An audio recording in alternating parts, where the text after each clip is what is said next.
Hi all, I have made few changes to CrawlChat. Mainly these are related to the knowledge base, how the knowledge, the documents are maintained in the CrawlChat. So, I mean, there are a few other changes. I'll just quickly walk through them. So here you can see all your collections. Earlier there used to be a separate page called collections, but now it is neatly managed here. So you can just create the collections and keep them there.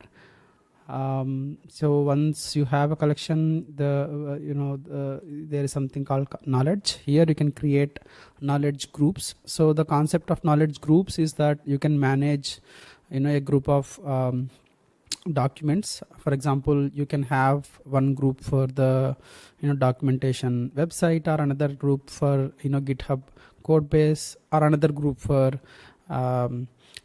Discord, for example. So here you can see I have two groups. One is default one. For this one, Chakra UI, I have all the documentation documents added here by the scraping functionality that is there in the app.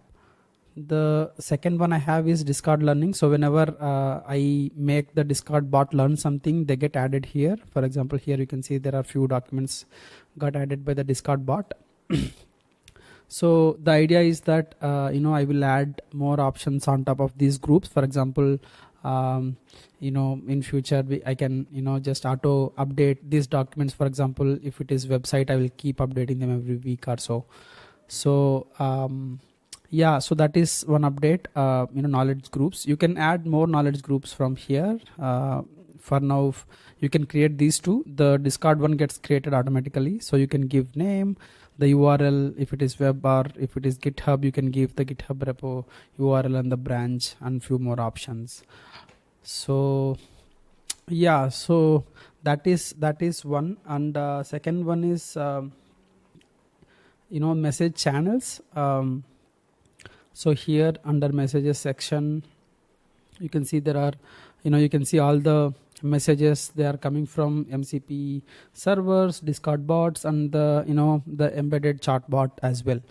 So you can, for example, open this one and see the response and the resources that it used. You can actually click them and go find the document that it actually used.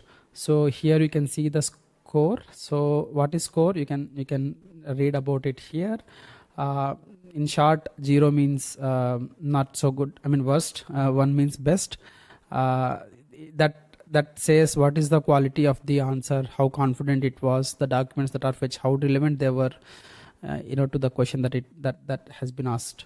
So here you have few basic metrics. Out of all channels, how many were worst, bad, good, and best. You can click them and filter out, for example, or you can just filter out the channel itself. If you want to see only MCP queries, you can see them here, the Discord bot and other stuff. So the idea is that I want to provide more and more visibility to your documentation, how good or bad the documentation is, what kind of queries are being asked, and for those queries what knowledge group is being used a lot, and how do you fill the knowledge gaps if at all they are there. So yeah, I am thinking of that direction.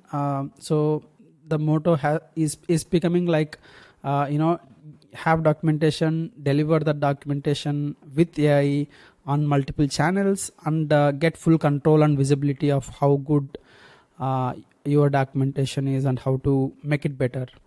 So yeah, those are the updates. I spent like 2 days. There are a few more updates. You can delete stuff, you can configure the chart prompt and all those things. They were there. I just revamped. From integration section, you can get options for embedding the chatbot on your website or MCP server or Discord bot. So you can do all these things, and yeah, I'm pretty excited. Like I'm getting very good feedback from the customers, and I'm really looking forward for it.